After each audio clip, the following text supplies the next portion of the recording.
Hello and welcome to the Squeaky Bum Time podcast, presented exclusively on the Chop Sports channel of the premier streaming network. We are recording this on Thursday, April 6th. Holy shit.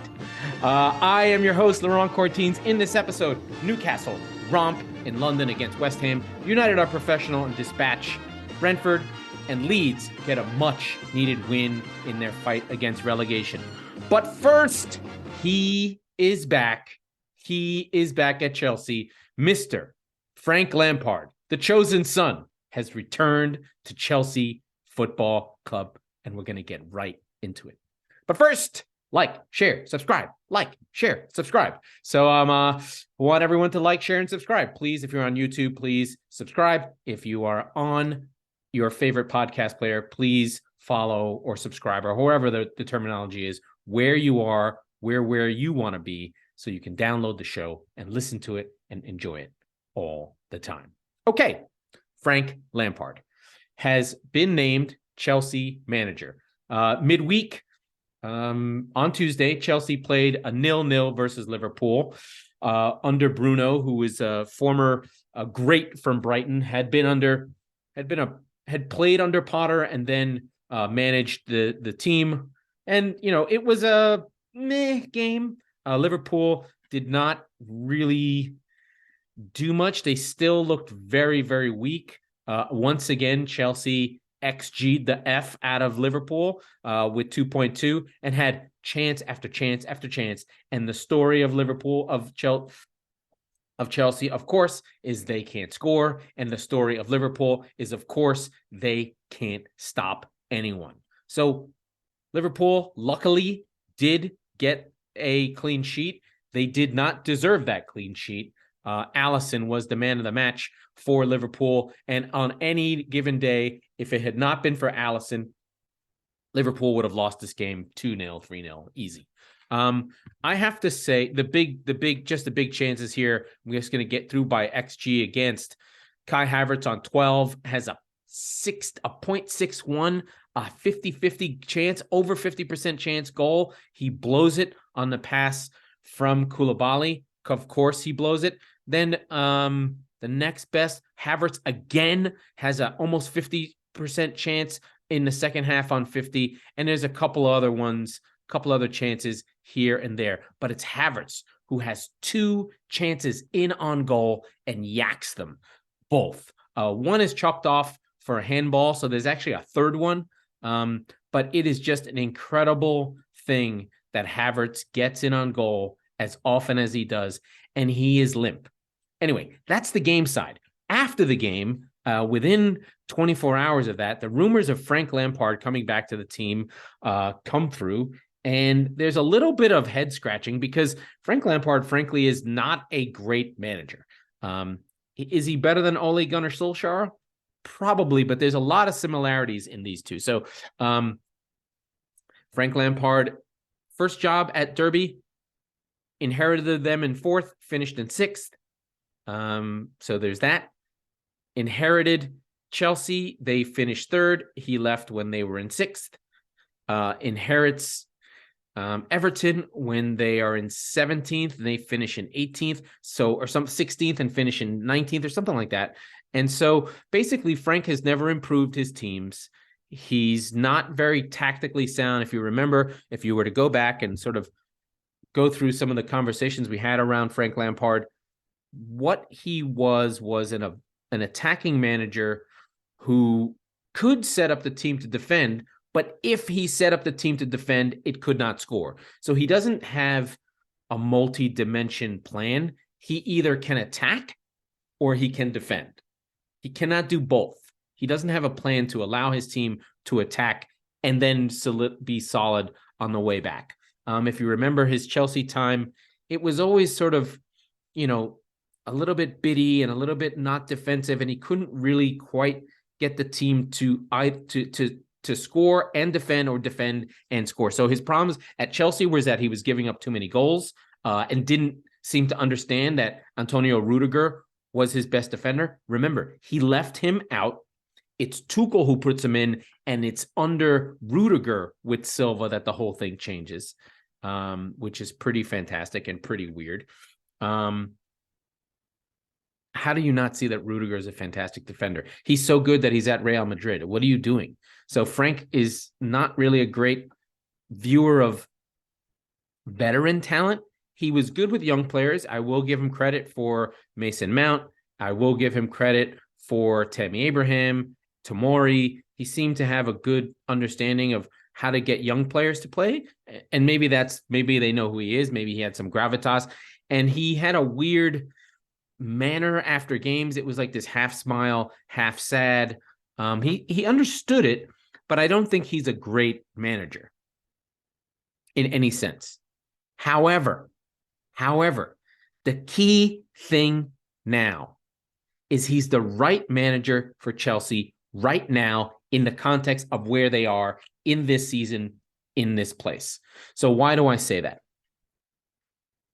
What was happening with Chelsea was they were losing the fans. They were losing their connectivity to who they were. And I talked about it the last episode, and I've been sharing some reels on Facebook, so you can find those there. They were losing connection to who they were, and Frank Lampard represents Chelsea through and through. He's Mr. Chelsea to Gerrard's Chelsea, although he did play at other clubs. He's the highest scoring midfielder of all time, if you don't know who he is. And he represents the best of Chelsea, the defensive, the hard work, the working class ethos, but flash of London. So he ticks a lot of the boxes that Chelsea holds on to, and he's an embodiment of the club and its most successful period in the Abramovich era. And he's tough, and he played hard. Now, like I said, I've already gone through that. He's not a great manager, but he's a good manager for Chelsea right now, because what they need really is a PR enthuse, a PR kick that will allow the season to end and kind of just go through and get out of the sort of bad vibes that the season has and kind of go back to where they were. The thing that's so crazy about this process is 2 years ago, Frank Lampard was the manager of Chelsea. Chelsea, in the course of a year, have gone from Tuchel to Potter to Lampard. They're going down in quality of coach, to be fair. And they're now just right back where they started before, after the transfer ban. They're literally, except now they have the weight of, $700 million in players who I could make the argument that none of them are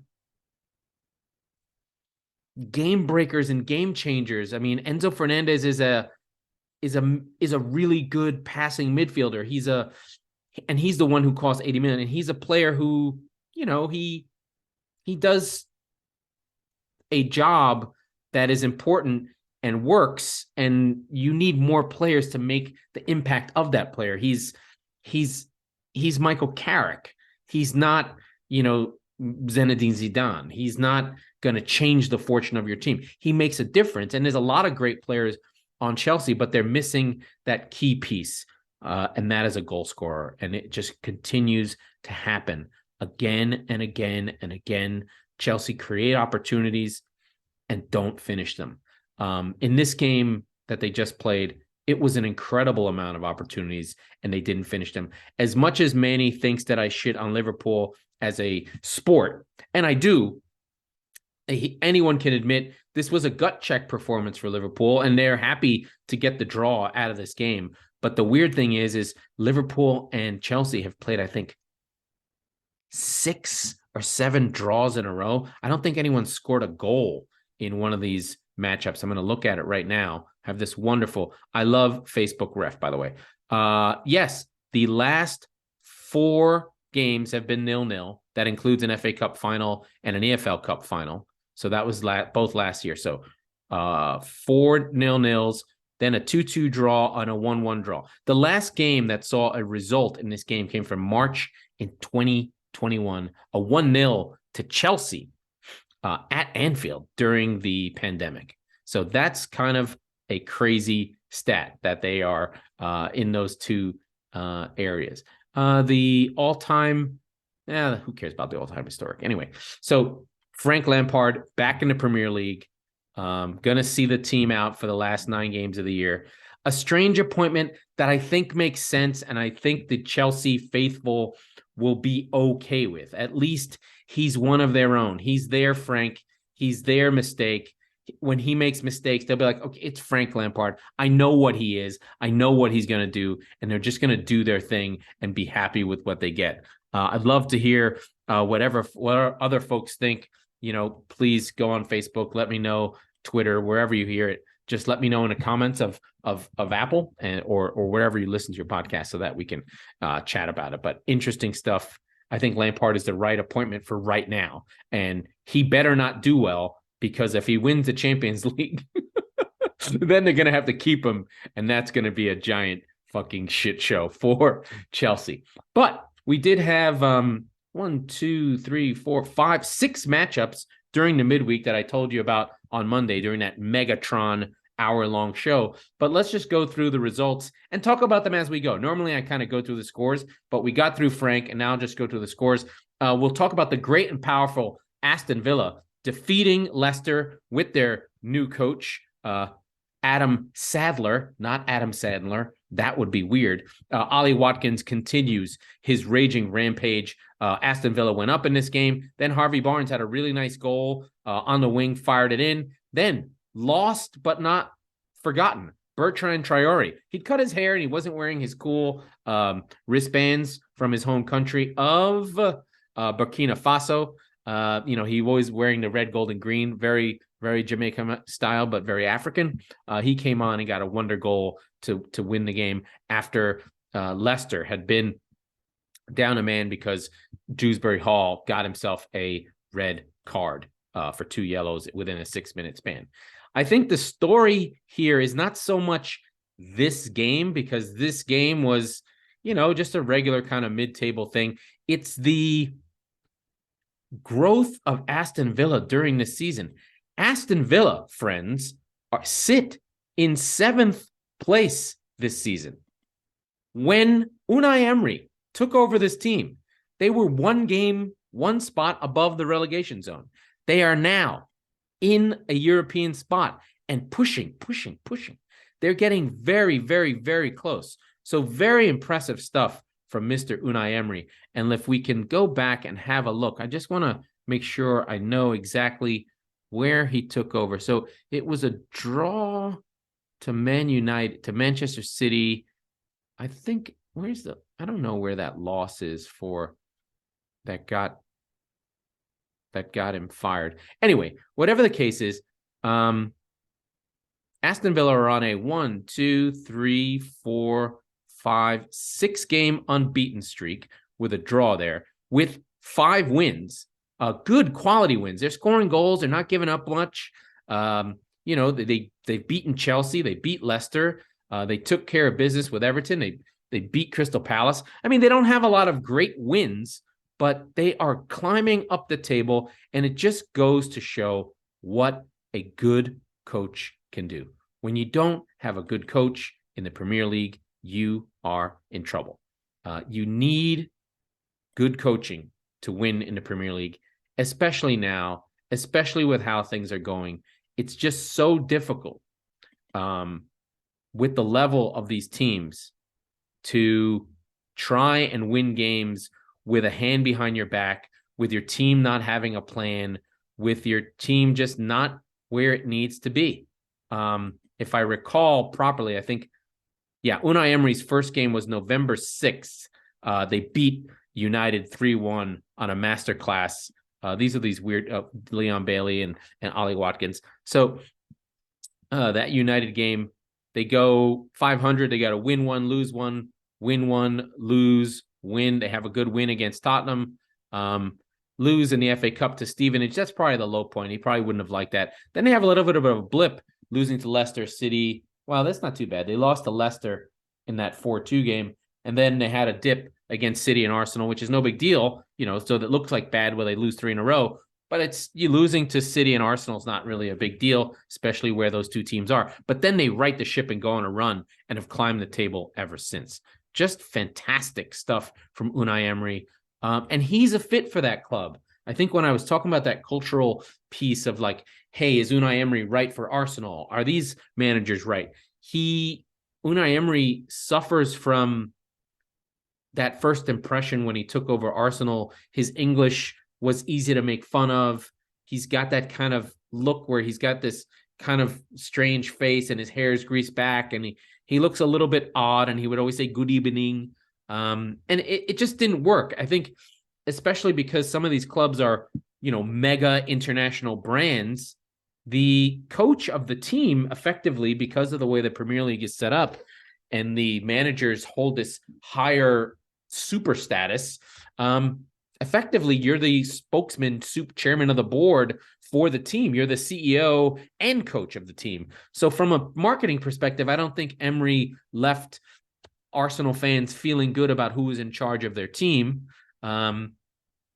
And so it just sputtered a little bit. I mean, he won an FA Cup, no big deal, but it just wasn't a cultural fit in that moment. And so at Aston Villa, I think it's the right size of a club. It's the right feeling. The club and the supporters really appreciate him. They've been in a championship. They know what it means to have a hard time. They love Dean Smith. I don't think they ever took to Gerrard. I think they saw Gerrard as using their club as a stepping stone. And so he did not get a lot of rope to hang himself. I don't think Gerrard's results were particularly bad. He didn't have to get fired. It just didn't seem to progress. It didn't seem to be working. It didn't feel right. And then that lack of connection with the fans made Gerrard get pulled away. I think they sort of saw their club. Aston Villa fans are very smart. They know that Gerrard was just like using Villa as a holding pattern to see if he could get to Liverpool. And Emery feels like the kind of guy who might stay at Aston Villa for a while. He fits the profile of your Villarreals, your spot where it makes sense. Like he could become a legend at Aston Villa if he chooses to sort of go, you know what? I've gone up to the mountain. I've gone to PSG. I've gone to Arsenal. Let me understand who I am and stay here at Aston Villa and try and win something. And I think he can. And I really like what he's done. And he'll become a talking point as we go further into the season. He's putting his hat in the ring for, at least a manager of the month of March. I don't think he could be manager of the season. It's definitely going to be Arteta, who's had a great, great, great season. Unbelievable season, to be fair. Brighton versus Bournemouth. This was just, my guys from freaking Brighton and Hove Albion. I love Bournemouth. I love what Gary O'Neill's doing, but the Zerbi is just a legend. Young Evan Ferguson with an amazing flicked back goal. 18-year-old strikers who, on a team that's an attacking thing for the Brighton heads, for the Seagulls, as we call ourselves, for the Gulls, for the Gull heads. No, we don't. No one calls us that. The secret, every team everyone loves. What De Zerbi has done with this club from Potter, and this is where it gets interesting, because if you look back at history, Potter's team were very much possession-based, defend with the ball, but were goal shy. And what I think De Zerbi has done with this team, and it's his look too. He's got like this crazy haircut and a weird sort of manicured beard. He's got a little bit of a swag, a little bit of a, I wish Mike was here, we would have a banter about it. He's got a little bit of an Italian, hey, motherfuckers, I'm wearing designer jeans. Let's go score some fucking goals. And he gets mad and he's got yellow cards on the sideline and he's got some like, go get me some goals. And I think one of the things he did with the side was like, Solly March, I need you to score 10 goals. Matomo, I need you to score 10 goals. If you're Danny Welbeck, you're not scoring 10 goals. But I need somebody up front. I mean, he empowered his team to say, hey, mira, go score some goals. Like, there's something about the De Zerbi thing. And then there's a plan, like the patterns of play, the Caicedo, the work rate of McAllister. It's just such a fucking good team. They're just incredible right now and bringing young players through. So in the 95th minute, we had Gabriel Cesar Enciso scoring his first goal. We saw Levi Caldwell come in, just a lot of good play, or on the bench at least, just a lot of good players. And they're still trying to work him into the side.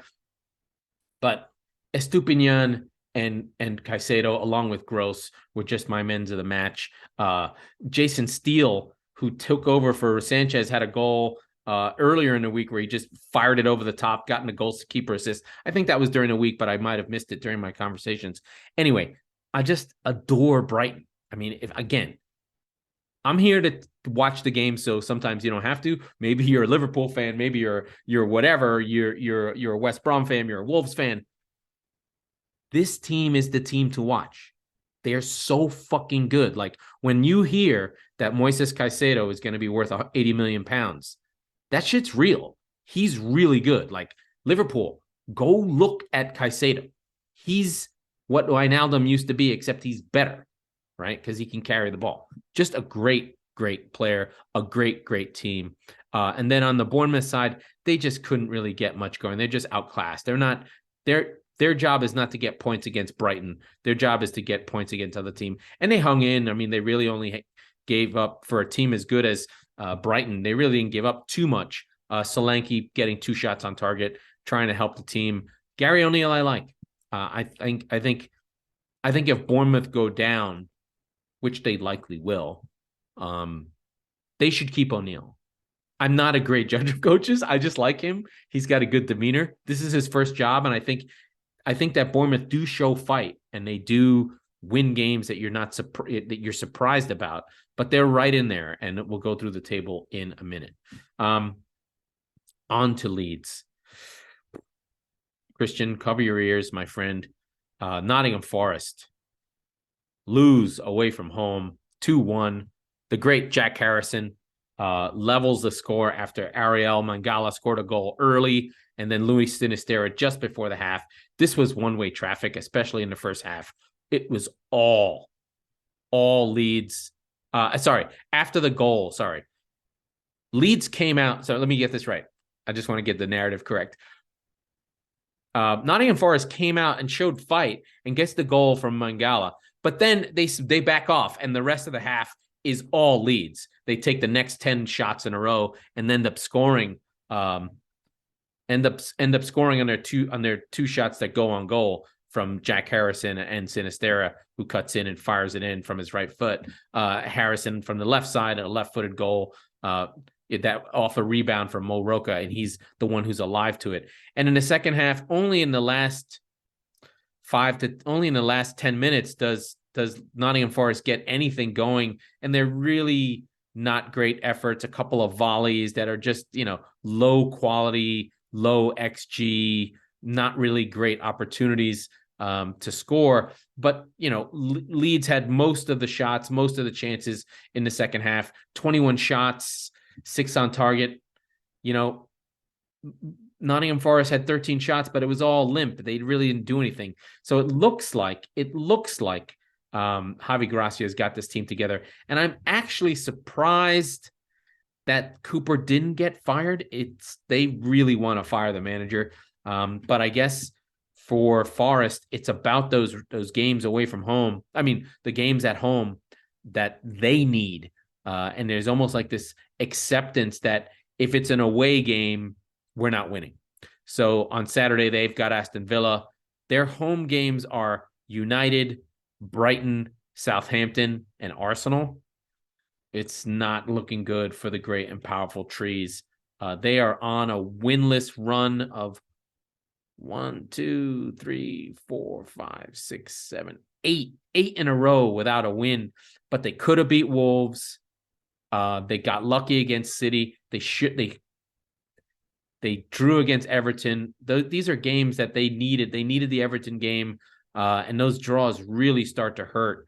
They were happy with that United draw, and that was probably one of their higher points in the season. But to not get any more results after that, they really couldn't kick on. The pasting they took to West Ham away was a little bit brutal. They just need to find a way to get some points. That period in the middle of the season when they went on a 3-game unbeaten run, defeating Palace and Tottenham, seems worlds away, and they've just got to get it back together, find a win somewhere. Aston Villa is going to be tough. Their next 4 are brutal. Villa, United, Liverpool, Brighton, Brentford, with home games against United and Brighton, going to be really tough. They've got to see if they can get something out of these games, because the relegation battle is indeed a real battle to blood, thunder, death, and doom. We talked about Chelsea and the 0-0, but I did want to give a little bit more color to that game, because I think I really just talked about Chelsea. Liverpool were bad. Klopp is just broken. They did not muster anything. 0.3 XG for a Liverpool team is just wrong. Like it just can't happen. Nunez, Firmino, and Jota up front. No Salah in this one. I think, Klopp's trying to send a message, especially after the last game against City. But still, Fabinho and Henderson. Is there just that there's no one else at this point? I don't know. What did Arthur Melo do? Did he kill someone? How come he hasn't been tried? Fabio Carvalho had some burn early in the season and then vanished. Yet the midfield still not getting anywhere. They're not really doing anything. And at this point, like, can Klopp play different? Do they have to play a 4-3-3 with a high line all the time, even though they don't press anymore, or they're at least not effective in the press and can't win a midfield ball anymore? Like, I don't understand. Like, is it philosophical that Klopp thinks, if I stand off and I don't do my Gengen press push style, do I lose the team and the whole thing collapses? Like, I don't quite understand what the plan is anymore, or what's supposed to happen. Can he adapt? And now, the same things were said about Guardiola in some of our down seasons, where he said, I'm going to do the way I do it, especially when I think about the Fernandinho, Otamendi years, when we had Fernandinho in the back and he was just trying to defend and hang on. That was the Lyon season when I'm just like, what the fuck is going on? We couldn't do anything because our old defenders died. And then we get Diaz the following season and win 2 more titles in a row. But I don't quite understand Klopp's reticence to change, or at least play differently at all. It's bizarre. I don't know. It's a weird season. And then he's sort of saying things like, if it was any other season, I would have gotten fired. Like, I understand he's trying to be like, hey, some of this is on me. I think he's trying to deflect a little bit, but Liverpool are in a really, really weird state. And it's so surprising as a City fan who, listen, I hate them, but I'm petrified. When Mo Salah coming down the wing is scary. Those balls from Trent are petrifying. But what I have noticed is Trent doesn't get in that 3/4 space anymore, about 20 yards from the halfway line, to make those deep crosses anymore. Those are gone. They don't exist anymore because he's not there anymore, because they can't win the ball high enough, and he can't cheat to get up there because they're defending too deep. Everything is 10 yards too deep, a half a second too slow, and all this space and time, it's all connected, and the whole thing not working, it just collapses. And we've been talking about it all season, but it's always good to remind people that it's never one thing, right? Football is completely a weak link sport. And if one thing breaks, especially in a complicated, complex system of pressing the way that Liverpool did, and you remove one key player from that group, and it was right, they needed to have Mane go, and then you lose the replacement in Diaz, who I've forgotten. I mean, I loved him, but he's just not available anymore. The whole thing starts to break down, and Alisson, I'm telling you, is like a +10 goalkeeper this year. It could have been worse for Liverpool this year. He's 14 goals better than Ederson. 14. Because Ederson's a -4 on expected saves. Alisson is +10. In the game against Chelsea, he was +1.5 just in that game. So it would have, all those goals that he stopped from Havertz, from any other player, any other keeper, those are goals. But Alisson has just been so fantastic. He's the best keeper in the league this year. +11 on, what's the term? I want to say it. Post-shot expected goals minus goals allowed. It's deep nerd, but once you get the concept of it, it makes sense. So it's like you take XG and you apply that to the shot, and then you subtract it from, what if the shots went in. And he's just the best goalkeeper by far this season. Liverpool should be worse this year. They have a regression in them to go further down than what they are now. And that's fucking scary. So Liverpool have a lot of work to do because Alisson's been bailing their asses out. Anyway, got a little bit down a Liverpool hole, but I think Liverpool fans and fans of this show want my honesty, even if it's my own biased honesty. I don't like Liverpool, but I will say what I see, and they have been lucky to be where they are, and they're not even good. And they were lucky in the past. Sorry, Manny, they were lucky. Alisson is fantastic. He saves their ass. Now, he is fantastic every season. He's the best goalkeeper in the world. Mark it down. Then yesterday, we had United 1-0 against Brentford. Really good performance by United. Solid, didn't give up much. Rashford with the goal, really looked strong. And then they were able to see it out and didn't really give up much to the great and powerful Ivan Toney. A strong performance, a home team performance, a performance that they needed badly. I think, Rashford really needed that goal. Sabitzer, nicely done to get it onto the head. But Fernandez, of course, pulling the strings, had probably his best game in a while, was really able to, from deep, dictate what they did, created lots of shot opportunities for them to score, and a lot of work there. De Gea didn't even have to do much. Reduced Toney. Toney didn't have a shot on target. There was just one from Shade late.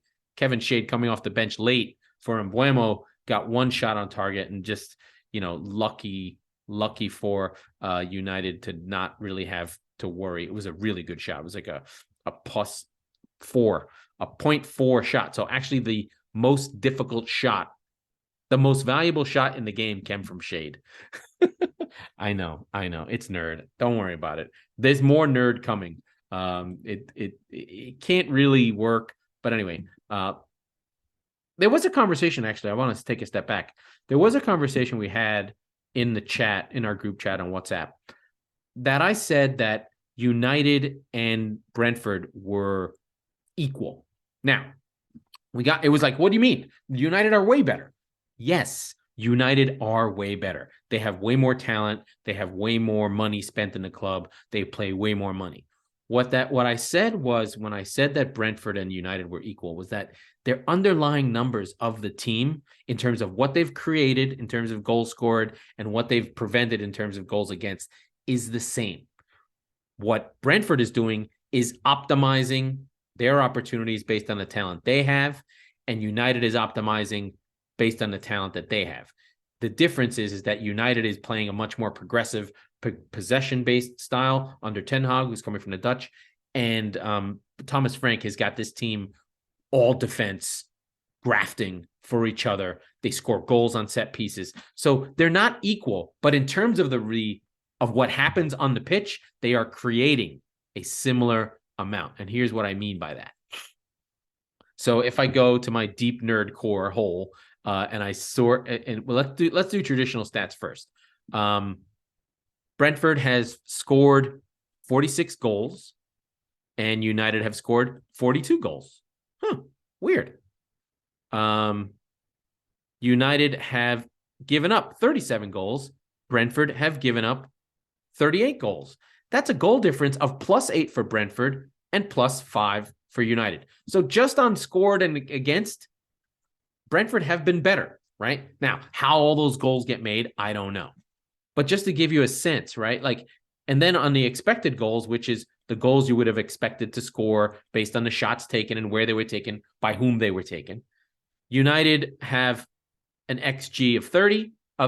Their XG for goals is 42.4, and Brentford's is 41.5. So they're +5 on goals because they have Ivan Toney, and United are right in line. But I think that Wout Weghorst, if they had a real striker, you'd be a plus. So good teams tend to outperform their goal XG because they have good strikers. because remember, XG is the average. So if you have a good striker, they're usually like a +4, +5 on average, right? Like all the good ones are. I think Haaland is like a +10 this season. So just to give you a sense, and Tony makes a difference for Brentford. He allows them to get the goals that they would expect. Now, on the defensive side, the XG for United is right in line.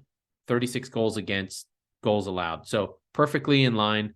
For Brentford, it's also in line. They're on 38. So what I mean by those teams being the same is that in terms of what they've created, what you'd expect, expected goals for and against, they're equal. But how they get to those numbers is where the talent diverges. For Brentford, it is about grafting and getting the most out of that squad.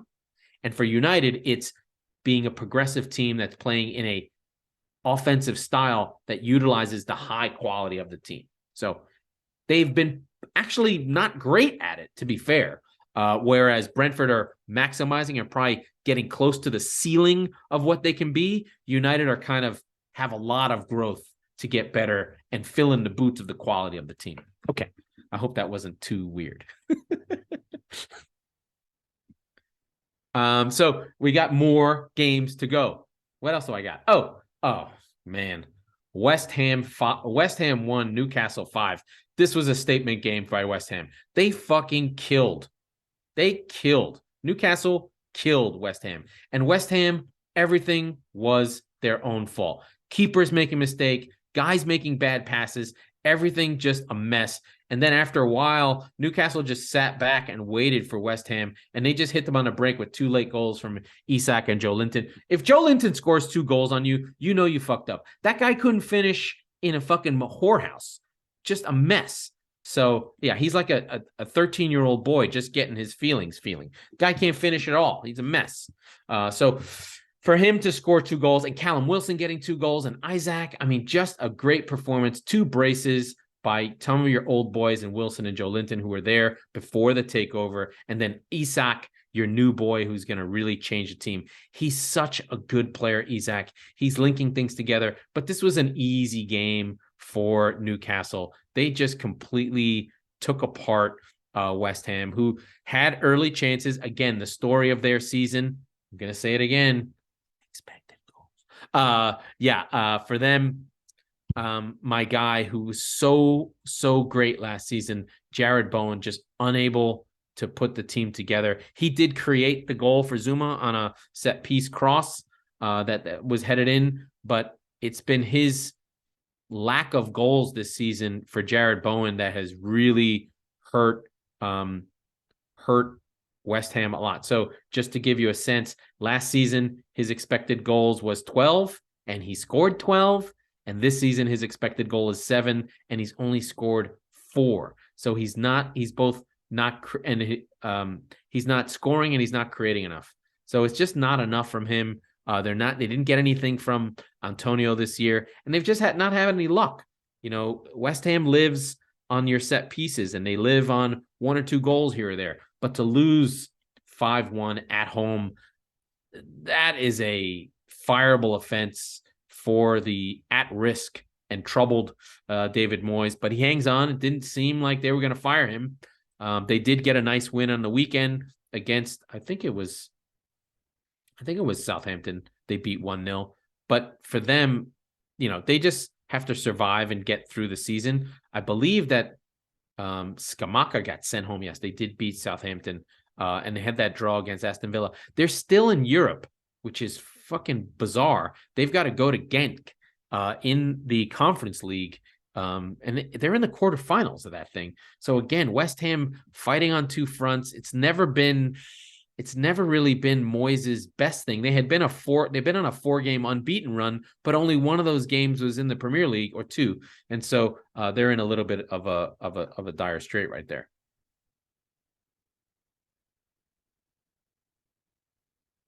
So strange there. I mean, I don't think they'll go down, but it is weird that they are in the shape that they are in.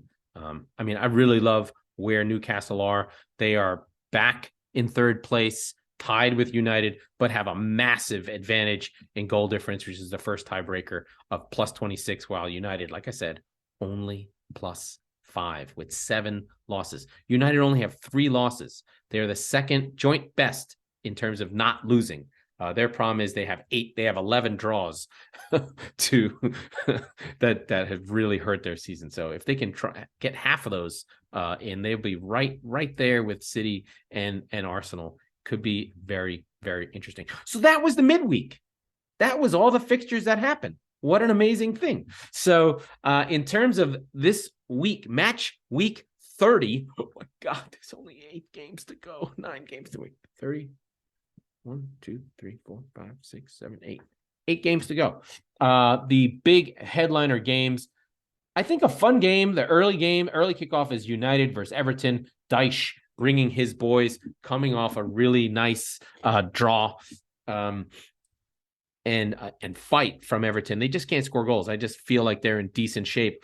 They go early to United. They're going to stifle United. It's going to take something from United to break down Everton. Of course, they have more talent. Again, this is going to be another fist fight the way that United just had with Brentford. It's going to feel like, oh, God, can we just have an easy game and a battle there? Then the noon kickoff, the 3 p.m. kickoffs, the traditional English game for your goal zone friends, Fulham and West Ham. Fulham, again, sliding now mid-table. I think we talked about them.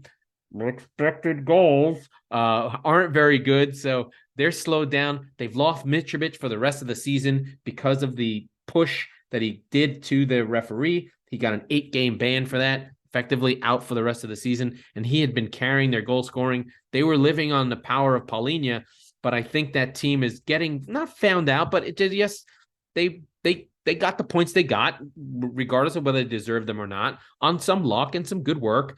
And so they're a little bit weaker. I think I like West Ham in this game away at Fulham. Should be something that I think West Ham can get something from. Villa versus Forest. We talked about Forest. We talked about Villa. Away from home, I don't like Forest at all, especially against this Villa team who are scoring goals for fun. Ollie Watkins scoring goals every week. He scored again, like I talked about in that earlier game against Leicester City. Villa at home now just 2 points behind Brighton and 6 points behind Tottenham. Tottenham better watch their back. Villa is coming for you. They have a chance at Europe, a good chance, a very good chance. That's a good Villa side. I think if you remember way back when, Mike and I liked Villa. We liked the side. We liked Buendia. We liked Watkins. We liked what they were doing. And it was Gerrard who yacked it. And now that they have Unai Emery, they're playing much, much, much better. The great and powerful Leicester City, a 6-pointer. We're going to have 6-pointers all the time. Are at home versus Bournemouth with no coach. I don't like where Leicester are right now. They didn't put in a great performance against Villa. Adam Sadler is not going to have too much to say there. They need to get a manager in sooner rather than later, or their season is going to slip away. They can't stop anybody. They don't have a goalkeeper. They have Stokes, central defender, who's built like a lurch, and Wout Weiss, who seems to have an error in him in every game. And Ndidi used to be that shielding midfielder. Now he seems to make a mistake every week. He gave up a goal on a pass across. That's who provided the ball to Traore on the amazing wonder goal that gave Villa the win. He seems to make a mistake every week. They need Tielemans. There's no Vardy. There's no heart and soul with Schmeichel.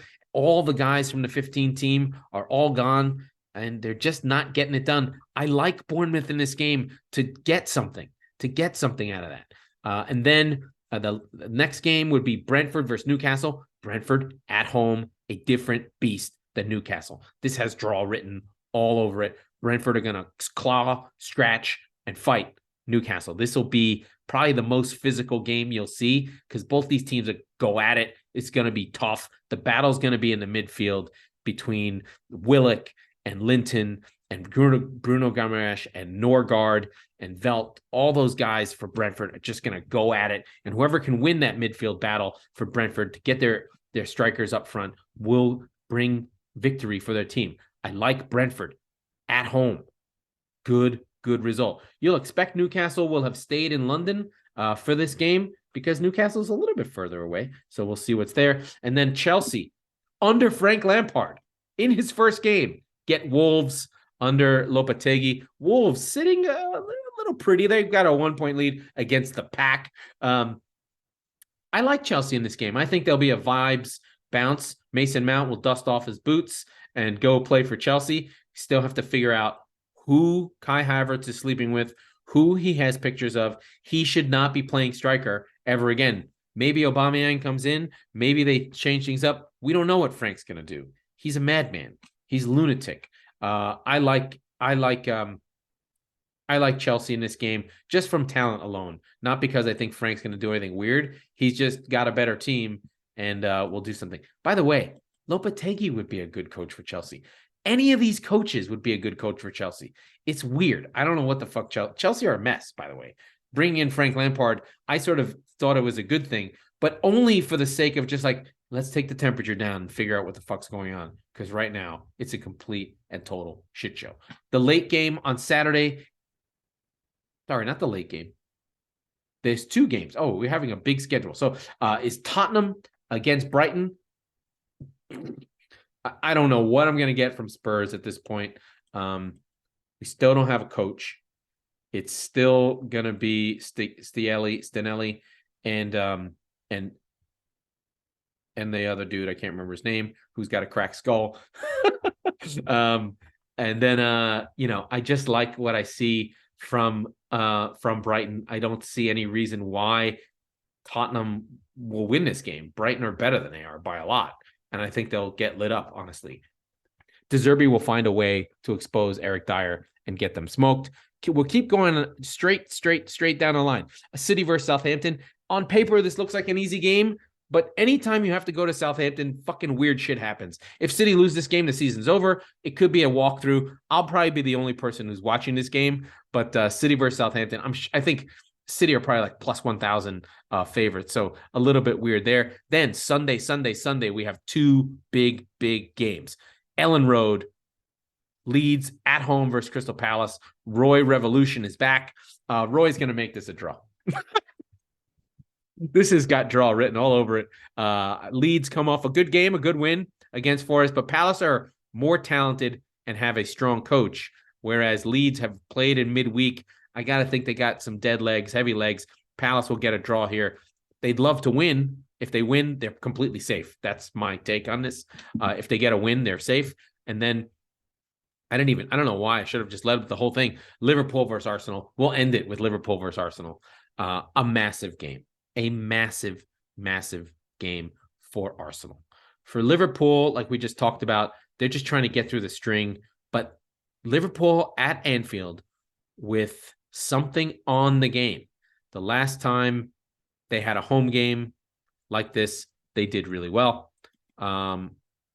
Sorry, did they? I'm getting games confused. I've been watching so much football, I don't even remember. I just have to look. I want to look very quickly at some of the results. So the United game was the last home game. All right, okay. They haven't been at home for a while. Okay, got it. The last home game against a big team was against United, where they completely pasted them, and that was 7-0. And we thought they got off the schneid. And then, of course, they go ahead and lose 2 in a row and lose to Bournemouth, and then City might mop the floor with them.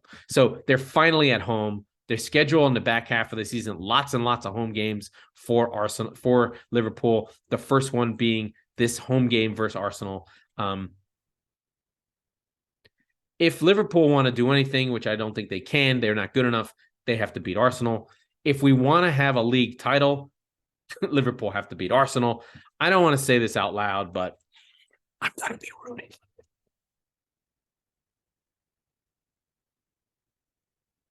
There'll be shades of 1989, I think, coming through this game. Famously, when Arsenal went up to Anfield and won the league on the last day of the season. There's an amazing documentary about it. It's called like 89 or something. Really good. I recommend it. It was on Netflix or something. Watch that one.